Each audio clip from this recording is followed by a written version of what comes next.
All right, so welcome to October 13th, 2020, Family Ties, Bonds, and Relationships. We are on page 17. I think our pages are off for some strange reason, but we are actually on page 17. And this is all related to family relationships. Okay, so the first word is the word maternal. What's the word? Excellent. And you can hear the word ma in the word maternal, and it's related to having to do with being a mother. So, for example, pardon me, her maternal instincts took over and the mother bird protected her chicks. Or you can say my maternal grandparents, that is my grandparents on my mother's side, came from Mexico. Okay, so maternal. So let's go. Maternal. Maternal. Think about the word nocturnal, diurnal. Okay, maternal. So let's go. Maternal. Maternal. We have two things to mark up. Think about it. You got it. Third sound, underline the Okay, having to do with being a mother. Now the opposite, and here's your antonym for maternal, is the word paternal. And that's related to being a father. All right. So, for example, her paternal grandparents came from Cuba, but her maternal grandparents came from the Dominican Republic. Okay, or Honduras, whatever you want to say. It doesn't matter. I'm just throwing some random countries out there and cultures. Paternal. Let's go. Paternal. Paternal. Let's go. Paternal. And here are your antonyms right here, literally. Okay? Synonyms, easy. You know, ma, mom, mommy, mother, etc., etc. Okay? Paternal, you know the same thing. So this is really, really easy. Okay? So we have two things to mark up. Same thing. Third sound, underline the . And if you look in your scholastic books, it gives you the etymology right there for both of these words. So this is an easy one. All right, so the next word is the word sibling. What's the word? Excellent. And the word sibling is just simply a brother or a sister. In my family, I have 3 other siblings. I have 2 brothers and 1 sister. And I'm the baby or the youngest sibling. I'm the youngest brother, okay? So, sibling. Let's go. Sibling.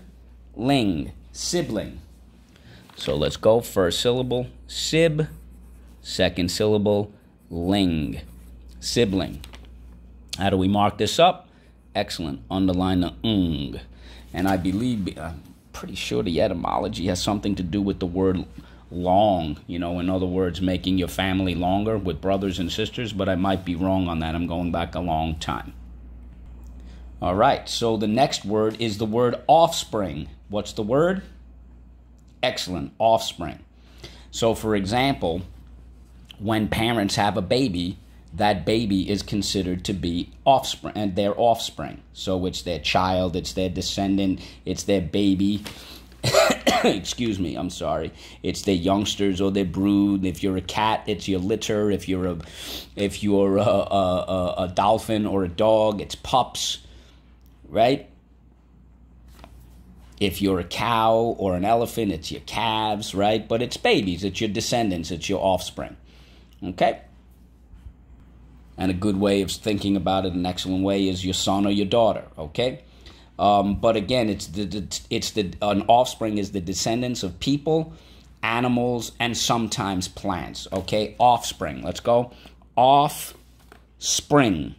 Offspring. And think about the word spring, when something bounces from or something comes from. Okay, you're literally coming off of that. Okay, so let's go. Offspring.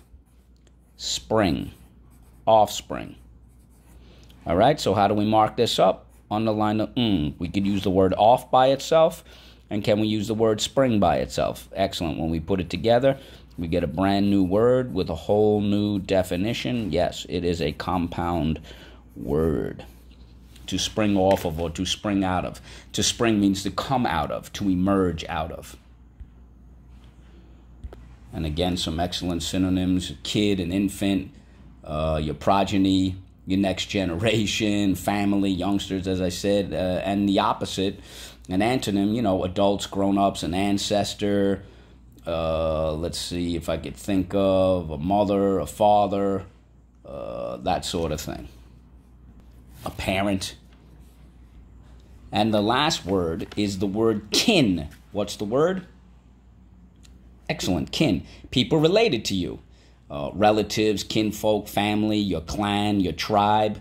Great antonym is unrelated, a stranger, a non-relative. All right? So the word is kin. All right? And let's see. So again, I'm going to gather with my kin on Sunday for a family picnic. Kin. Let's go. K, I, N. We use tall. K.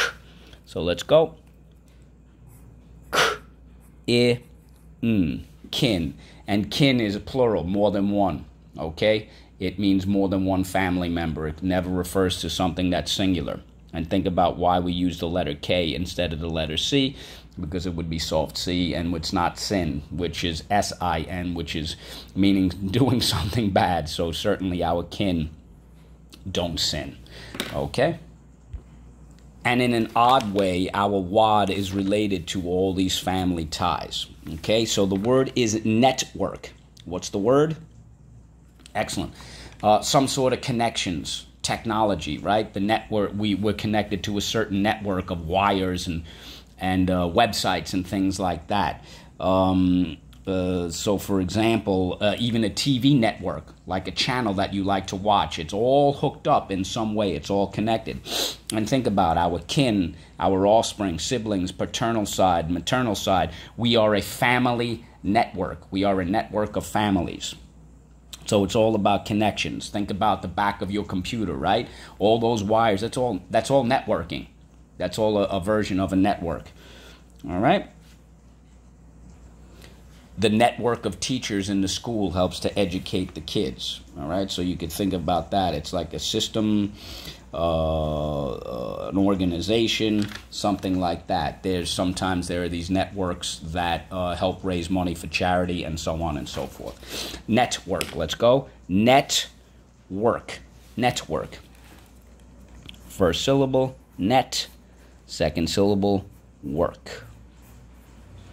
All right. So how do we mark this up? Underline the The W makes this say Can we use the word net by itself? Excellent. Can we use the word work by itself? You got it. We put it together, we get a brand new word with a whole new definition. Yes, it is a compound word. Compound word. And the last word is our weekend wad, and it is the word sustain. What's the word? Excellent. Sustain. And it's something that you need or something that's provided that'll help you to survive. So, for example, or thrive. So, for example, eating food will sustain your energy to provide you with all that nutrition and those nutrients throughout the day. You sometimes hear the word sustenance. You'll hear that in older books, or maybe if you read the Bible. Okay, this bread gives me sustenance. This bread gives me the energy and the nutrients I need to survive, to eat, to get that source and that fuel. Okay, sustain. Sometimes you'll hear a singer hold a note for a very, very long time. Right? That's called sustain, when something can last for a long time. That's why we eat. Eating that kind of junky sugar that we all love, that doesn't sustain us for very long. It gives us a quick burst. But if you eat other types of food, it will give us energy over a long period of time. That's the word sustain. Here's one other way to use the word. Technically, it is a homograph. Okay? It can be the result or the consequence of something. So here's an example. When you stay out in the sun for too long, it's an unpleasant experience, and that's what sustain can mean also. So when you stay out in the sun for too long, you will sustain the consequence of staying out there for too long. You will sustain a sunburn. So let's go. Sustain. Sustain. Okay, so first syllable, sus. Second syllable, tain. Sustain. How do we mark this up? Underline the A. We can use it more than one way. It is a homograph. And again, something that can last you a long time to give you energy, a long note that a singer holds, or a musician, right? They seem to hold it forever. Opera singers. I'll see if I can find a video with that from an old Bugs Bunny. But another way to use the word sustain is sort of like an unpleasant experience, something that lasts with you. So you get a sunburn, right? That results, you stay out in the sun. It results in you sustain, or you get a sunburn. All right, so let's review these words. Easy words, but there's a lot involved. Let's go. Sustain, sustain. Network, network. Sometimes when you're working in a business, they'll say we're networking. In other words, you're making connections with other people and other businesses or other departments that that are part of that business, and it's a great way to become successful. Let's go. Kin. By the way, getting back to network, how many of you have friends, and you become friends with their friends? You're networking. Let's go. Offspring, offspring. Sibling, sibling. Paternal, paternal. Maternal, maternal.